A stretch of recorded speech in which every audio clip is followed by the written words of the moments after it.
오늘도 새벽을 깨워 이 기도의 자리에 나오신 성도님들을 주님의 이름으로 환영하고 축복합니다. 기도하겠습니다.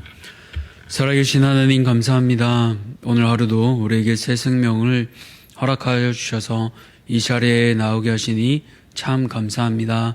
하나님, 바라기는 우리가 이 자리에 나오는 것이 어떠한 습관이나 율법이 아니라 하나님 만나는 것이 너무 행복해서 주님이 나에게 주신 사랑이 너무 감사해서 그 사랑에 매여 그 사랑으로 나오는 우리 모두 되게 도와주시옵소서. 주님, 특별히 이 시간 사랑하는 청년들을 위해서 기도합니다. 어제부터 우리 대한교회와 망미제일교회 청년들이 연합하여 연합이라는 주제로 또 수련회를 진행하고 있습니다. 하나님, 누군가의 인생을 알고 싶거든 그 사람의 청년 시절을 보라고 했습니다. 하나님, 사랑하는 청년들, 그 가장 귀한 이 청년의 때 세상의 즐거움에 빠지지 않고 하나님을 선택하여 시간과 물질을 하나님 앞에 드립니다. 하나님, 이들의 그 시간이 복되게 하여 주시고 이 청년 시절을 통하여 하나님 이들의 평생이 주님 앞에 붙잡힌 인생 될 수 있도록 하나님 은혜 베풀어 주시옵소서. 이 일을 준비하는 귀한 목사님들과 또 강사 목사님 붙잡아 주셔서 하나님 말씀으로 충만하게 하여 주시고 이 청년들의 인생이 변화되는 놀라운 연합의 시간이 될 수 있도록 하나님 은혜 위에 은혜를 더하여 주시옵소서. 하나님, 특별히 또 우리 다음 세대들을 위하여 기도합니다. 하나님, 다음 주에는 우리 사랑하는 다음 세대 또 부흥회가 준비되어 있습니다. 귀한 목사님들과 또 우리가 은혜로서 준비되기를 간절히 소망합니다. 기도하게 하여 주시고 하나님, 우리 유치부부터 청년대학부까지 하나님, 우리 아이들이 또 우리 청년들이 하나님을 만나고 변화되는 놀라운 은혜의 시간이 될 수 있도록 은혜 더하여 주시옵소서. 3월에는 또 구역장님들 위하여 또 수련회가 준비되어 있습니다. 한 영혼을 살리는 우리 구역장님들 되게 하시고 작은 목자들 되게 하여 주셔서 영혼을 살리고 세우는 이 일에 귀하게 쓰임받게 도와주시옵소서. 특별히 이 시간 질병 가운데 있는 우리 지체들을 위하여 기도합니다. 주님께서 이 땅에 오셔서 하나님 사랑하는 그 지체들을 만지시고 고치시고 회복하신 것처럼 우리 지체들도 회복하게 하여 주시옵소서. 하나님, 세상의 질병, 고치지 못할 질병들이 있습니다. 그러나 주님 앞에서 주님이 말씀하시며 고치지 못할 질병이 어디 있습니까? 주님께서 우리 사랑하는 대한가족들 찾아가 주셔서 위로하여 주시고 회복시켜 주셔서 하나님 그 인생들이 변화되고 남은 시간들이 하나님의 은혜로서 변화되어 간증하는 삶이 될 수 있도록 변화시켜 주시옵소서. 이제 주님의 말씀을 듣습니다. 이제 주님이 주시는 이 마가복음, 실패한 베드로가 기록하였던 그 마가복음을 통하여 우리도 실패자가 아니라 변화되는 주님의 제자로서 살아갈 수 있는 그 반전의 기회가 우리 모두에게 있게 도와주시옵소서. 이 모든 것들 감사드리며 살아계신 우리 구주 예수 그리스도 이름으로 기도드렸습니다. 아멘. 오늘 하나님께서 우리에게 주시는 말씀은 마가복음 6장 1절에서 13절까지 말씀, 마가복음 6장 1절에서 13절까지 말씀입니다. 신약성경 62쪽 마가복음 6장 1절에서 13절까지 말씀, 우리 함께 교독하도록 하겠습니다. 예수께서 거기를 떠나사 고향으로 가시니 제자들도 따르니라. 안식일이 되어 회당에서 가르치시니 많은 사람이 듣고 놀라 이르되 이 사람이 어디서 이런 것을 얻었느냐? 이 사람이 받은 지혜와 그 손으로 이루어지는 이런 권능이 어찌 됨이냐? 이 사람이 마리아의 아들 목수가 아니냐? 야고보와 요셉과 유다와 시몬의 형제가 아니냐? 그 누이들이 우리와 함께 여기 있지 아니하냐 하고 예수를 배척한지라. 예수께서 그들에게 이르시되 선지자가 자기 고향과 자기 친척과 자기 집 외에서는 존경을 받지 못함이 없느니라 하시며, 거기서는 아무 권능도 행하실 수 없어 다만 소수의 병자에게 안수하여 고치실 뿐이었고 그들이 믿지 않음을 이상히 여기셨더라. 이에 모든 촌에 두루다니시며 가르치시더라. 12제자를 부르사 둘씩 보내시며 더러운 귀신을 제어하는 권능을 주시고 명하시되 여행을 위하여 지팡이 외에는 양식이나 배낭이나 전대의 돈이나 아무것도 가지지 말며 신만 신고 두벌업도 입지 말라 하시고, 또 이르시되 어디서든지 누구의 집에 들어가거든 그곳을 떠나기까지 거기 유하라. 어느 곳에서든지 너희를 영접하지 아니하고 너희 말을 듣지도 아니하거든 거기서 나갈 때에 발 아래 먼지를 떨어버려 그들에게 증거를 삼으라 하시니, 제자들이 나가서 회개하라 전파. 함께 읽겠습니다. 많은 귀신을 쫓아내며 많은 병자에게 기름을 발라 고치더라. 아멘. 오늘 보냄받은 자의 삶, 보냄받은 자의 삶이라는 제목으로 함께 말씀을 나누고자 합니다. 말씀을 먼저 나누기 전에 오늘 이 새벽 시간에 우리 대한교회 청년들과 또 망미제일교회 청년들이 새벽을 깨어 이 자리에 나와 있습니다. 성도님들 오늘 기도하실 때 특별히 청년들 수련회가 계속해서 진행되고 있는데요. 은혜 가운데 마칠 수 있도록 우리 청년들을 위해서 함께 기도해 주시면 좋겠습니다. 올해 2024년은 또 전도와 선교의 해입니다. 전도와 선교 참 거룩하고 좋은 말인데요. 그러나 또 참 쉽지 않은 단어이기도 합니다. 전도하면 저는 어릴 적 일이 생각나는데요. 아마 초등학교 3학년 때 일인 것 같습니다. 10월쯤이었던 것 같아요. 당시 다니던 주일 학교에서 또 친구 초청 잔치를 했습니다. 햄버거 데이라고 해서 친구를 데리고 오면 그 당시 나왔던 햄버거를 또 같이 나눠 먹었던 그렇게 하던 행사였습니다. 그래서 이 좋은 걸 혼자 먹을 수 있나 신메뉴가 나왔는데 같이 먹어야겠다라는 좋은 마음으로 또 친구 한 명을 전도하려고 전도 대상자로 작정했습니다. 그리고 대망의 주일 그 친구를 데리러 오전 8시 반에 집을 나섰습니다. 9시에는 이제 주일학교가 시작되니까 좀 서둘러야 되잖아요. 그래서 친구를 데리러 가는데 친구가 잘 가다가 갑자기 도망가기 시작했습니다. 이게 무슨 일인가 빨리 교회 가야 되는데 그래서 저는 친구를 꼭 데려가야겠다는 마음으로 그렇게 술래잡기가 시작되었습니다. 잡히지 않는데 포기하려고 이제 가려고 하면 그 친구가 또 다시 오고 또 잡으러 가면 또 멀리 갔다가 다시 오고 그런 실랑이가 한 1시간 동안 되었던 것 같아요. 그래서 결국 저는 주일 행사를 제대로 참여하지 못하고 주일 예배 다 마치고 나서 그렇게 울면서 교회에 갔습니다. 가니까 선생님이 저를 다독이시면서 이렇게 토닥여 주셨던 그 기억이 납니다. 그래서 전도 잔치 또 전도하면 저는 복음을 전하야겠다는 기쁨보다는 이상하게 그 아팠던 트라우마가 큽니다. 근데 저만 이렇게 전도하면서 어려움을 겪었던 건 아닌 것 같아요. 오늘 본문을 보시면요. 이 땅에서 하나님으로부터 보냄받은 우리 예수님도 복음을 전하시지만 거부당하는 그 모습을 보여주고 있습니다. 이것을 통해서 우리는 전도하는 우리가 어떤 스피릿을 가져야 할지 두 가지로 함께 나누고자 합니다. 먼저 첫 번째인데요. 보냄받은 우리는 어떻게 살아야 할까요? 바로 보냄받은 우리는 배척받는 삶임에도 불구하고 소수를 위해서 복음을 전해야 합니다.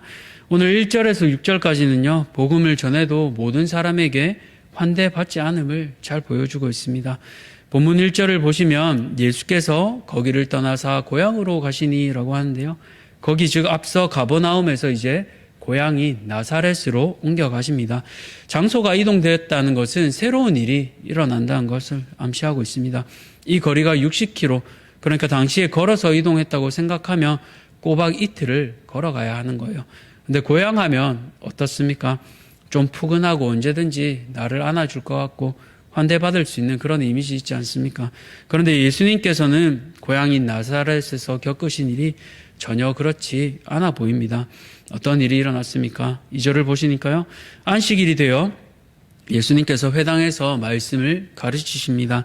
당시 회당에서는 성인 남자라면 누구라도 히브리 성경을 읽고 강론할 수 있는 권리가 있었습니다. 정확히 예수님께서 어떤 본문을 가지고 이 말씀을 전하셨는지 알 수 없지만 분명한 것은 사람들이 놀랐다는 사실입니다. 왜냐하면 자신들이 알던 예수님과는 달랐기 때문에 이 사람들이 놀랐는데요. 그게 어떻게 표현됩니까? 2절에서 3절을 보시면 이 사람이라는 표현이 3번 반복되고 있습니다. 그러니까 이 사람이란 건 지시대명사잖아요. 누군가 이미 알려진 대상을 쓸 때 사용하는 단어입니다. 그러니까 이 사람, 다시 말해 이 예수님은 자신들이 어릴 때부터 알던 꼬마 예수, 청년 예수와는 너무 다른 거예요. 그러니까 지금 고향 사람들은 예수님을 자기들이 알고 있던 경험, 지식으로 이해하려고 하니까 이해할 수가 없는 겁니다. 그래서 뭐라고 그럽니까? 2절을 보시니까 이 사람이 어디서 이런 것을 얻었느냐. 당시 유대사회에서는 아버지가 가르쳤습니다. 그런데 예수님은 아버지 요셉이 돌아가셨잖아요. 예수님의 집안 상황을 잘 아는 고향 사람들은 예수님께서 제대로 배울 수 없었다고 생각한 겁니다. 그러니까 그가 가르치시는 지혜와 그가 들었던 권능이 너무 놀라운 겁니다. 사람들이 납득하기 어려우면 어떻습니까? 보통 어떤 행동을 합니까? 그 사람을 인정하기 싫으면요, 제일 쉬운 게 깎아내리는 겁니다. 흠을 잡는 겁니다. 그래서 3절에 어떻게 합니까? 이 사람이 마리아의 아들 목수가 아니냐. 보통 유대사회에서는 아버지의 아들로 부르잖아요. 그래서 야고보와 요한 할 때도 세베대의 아들 야고보와 요한, 디메오의 아들 바디메오 이렇게 부르잖아요. 그런데 예수님을 부를 때 마리아의 아들이라고 부르는 데는 여러 의도가 있습니다. 물론 예수님의 육신의 아버지가 일찍 돌아가셔서 그런 것도 있겠지만, 한 사람을 어머니의 아들로 부르는 건 그의 아버지가 누구인지 모른다라는 의미를 포함하는 겁니다. 심하게 말하면 애비 없는 자식이다라는 겁니다. 이처럼 복음 전할 때 예수님께서는요, 고향 사람들에게 이런 모욕을 겪으셨습니다. 그러나 더 안타까운 건 복음을 듣는 유대인들이 예수님을 배척한 것이죠. 한글로는 3절에 배척으로 번역을 했는데요, 원어로 보시면 그들은 그로 인해 스스로 걸려 넘어졌다라는 뜻입니다. 왜 유대인들은 귀한 복음을 받아들이지 못하고 스스로 걸려 넘어진 걸까요? 바로 앞서 말한 것처럼 자신들이 가진 경험으로, 삶의 연륜으로 예수님을 판단하다 보니까 그에 걸려 스스로 넘어져 구원자 되시는 예수님을 바라보지 못한 것입니다. 오늘 이 사건이 일어나기 앞서 5장에서는 믿음으로 주님을 붙들고 딸이 살아난 야이로와 믿음만으로 고침받은 혈루병 여인이 나옵니다. 마가는 의도적으로 믿음만으로 고침받은 이들과 믿음이 없어 스스로 넘어진 유대인들을 앞뒤로 대조하고 있습니다. 이처럼 믿음이 없어 스스로 넘어지고 예수님을 거부하는 상황은 우리가 볼 때 너무나 안타깝습니다. 예수님도 마찬가지셨던 것 같습니다. 앞서 믿음으로 고침받은 사람들에 비해서 믿지 못하는 동네 유대인들을 향해 주님은 오히려 6절을 보니까 놀라셨다라고 얘기하고 있습니다. 그리고 권능을 거두십니다. 그런 이들 대신 주님께서는 누구에게 집중하십니까? 소수에게 집중하십니다. 많은 사람들이 주님을 바로 믿지 못했지만 소수의 병자는 고침 받았습니다. 앞장에서 믿음으로 병자들이 고침받는 것을 생각할 때 이 소수의 병자들에게도 믿음이 있었음을 우리는 유추할 수 있습니다. 이런 예수님의 모습을 보면 우리는 적용점을 찾게 되는데요, 복음을 받아들이지 않는 이들 대신 오히려 소수에게 집중하며 복음을 전해야 한다는 사실입니다. 사랑하는 성도님들, 세상에서 복음 전할 때요, 우리를 환대하는 이들은 결코 많지 않습니다. 오히려 10명 중에 8, 9명은 우리를 거부하고 배척합니다. 그러나 그것 때문에 낙심하고 좌절하지 마시기 바랍니다. 그 한 사람은 복음의 소식을 기다리고 있습니다.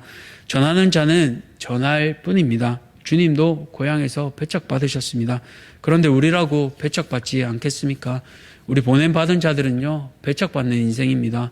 조롱받는 삶이고 무시받는 삶입니다. 왜냐하면 저들은 복음의 가치를 모르기 때문입니다. 그러나 우리는 이 복음의 가치를 알기에 아직 복음을 모르는 이들을 소중히 여기며 복음을 전할 수 있기 바랍니다. 어디에서 복음 전해야겠습니까? 우리를 부르신 자리입니다. 우리에게 익숙한 고향과도 같은 가정과 직장과 학교, 그곳에서 우리를 잘 알고 있는 사람들이지만 복음의 배타적인 그 사람들에게 복음을 전하시기 바랍니다. 예수님께서 복음 전하는 사람들을 위해 마태복음 5장 8복에서 이렇게 얘기하시잖아요.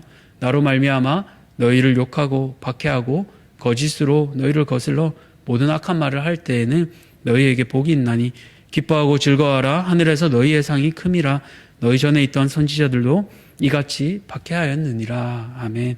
예수님이 이처럼 박해당하지만 복이 있다고 말씀하셨습니다. 그렇기에 제자로서 우리를 향한 모욕과 천대를 뛰어넘어 작지만 소수에게, 한 사람에게 복음 전하는 모든 성도님들 되시기를 주님의 이름으로 축복합니다. 두 번째로, 그렇다면 보냄받은 자는 어떻게 살아야 할까요? 보냄받은 자는요, 내 힘이 아니라 공급하는 힘으로 살아야 합니다.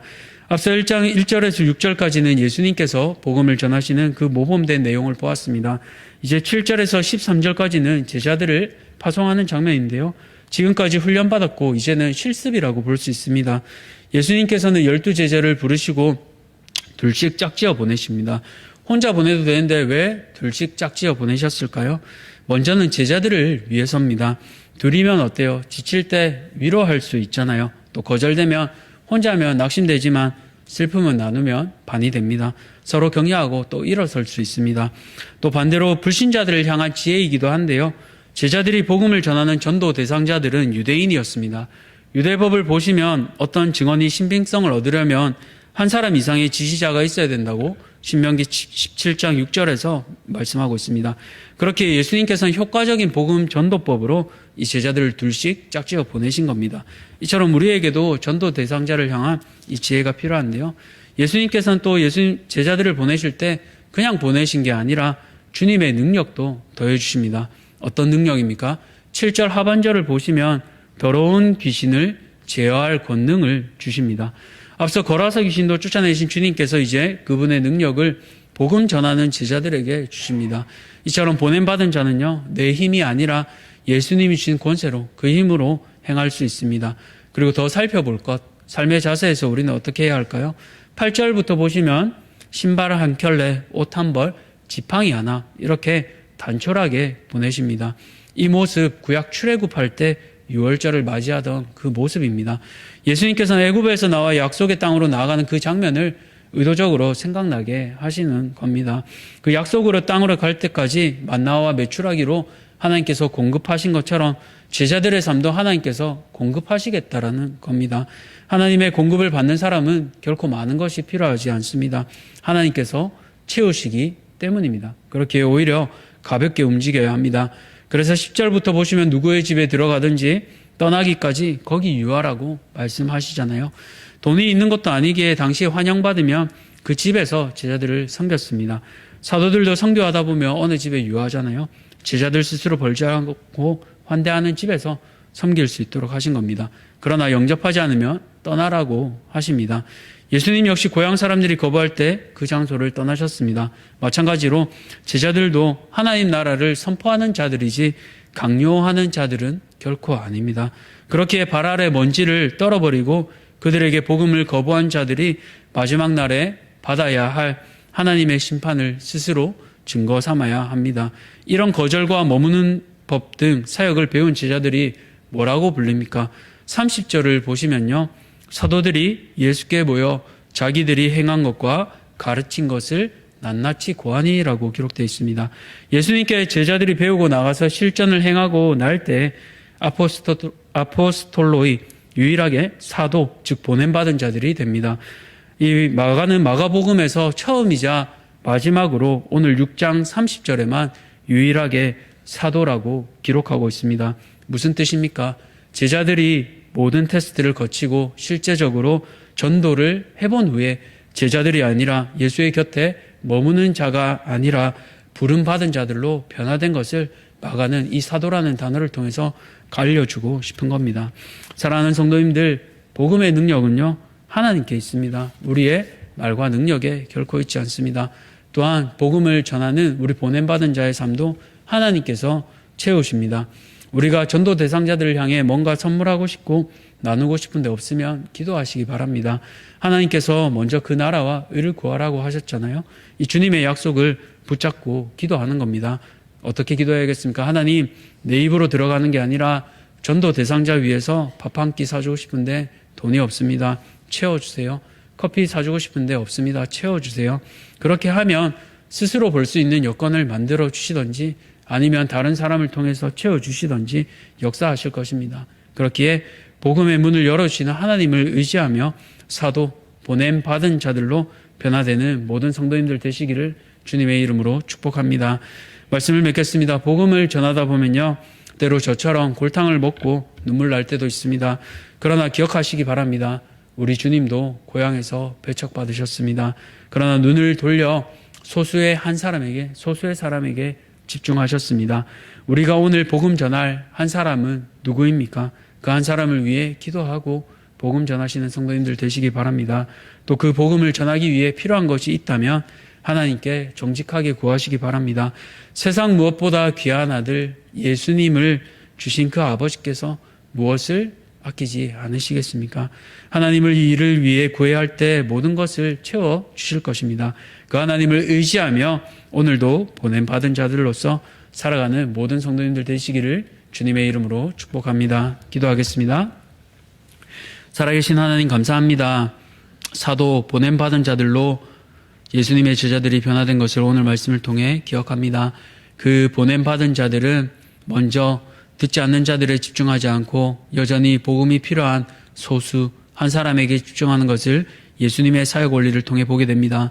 오늘 우리의 고향과도 같은 우리를 보내신 자리에서 주님, 오늘도 복음을 몰라 기다리고 있는 이는 누구입니까? 오늘 이 시간 새벽에 기도할 때 우리에게 떠오르게 하시고 성령께서 주시는 힘을 의지하여 복음 전하는 사랑하는 모든 대한가족들 될 수 있도록 은혜 더하여 주시옵소서. 주님, 또 복음 전하기 위해 필요한 것들이 있습니다. 하나님, 그것들을 정직히 구할 때 모든 것을 채우시는 그 하나님을 의지합니다. 하나님께서 공급하시는 힘으로 하나님 이 모든 것들을 감당하게 하시고 보냄받은 자들로서 살아갈 수 있는 사랑하는 모든 대한가족들 될 수 있도록 은혜 베풀어 주시옵소서. 이 모든 것들 감사드리며 살아계신 우리 구주 예수 그리스도 이름으로 기도드렸습니다. 아멘. 하늘에 계신 우리 아버지여, 이름이 거룩히 여김을 받으시오며 나라가 임하시오며 뜻이 하늘에서 이루어진 것 같이 땅에서도 이루어지이다.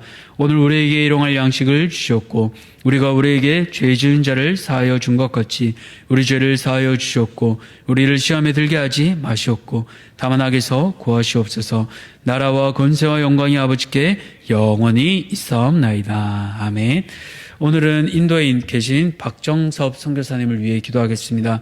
첫 번째로 현재 날씨와 음식, 물, 환경, 언어 등에 잘 적응할 수 있도록, 또 두 번째로 매 순간 하나님께서 원하시는 것이 무엇인지 묻고 순종하는 삶이 될 수 있도록, 마지막으로 세워지는 교회를 통해서 하나님 나라가 이 땅에 이루어지도록 이 시간 인도에 계신 박정섭 선교사님을 위해 기도하겠습니다. 또 기도하실 때 앞서 말한 것처럼 우리 대한교회와 또 망미제일교회 청년들 연합해서 수련회를 계속 진행합니다.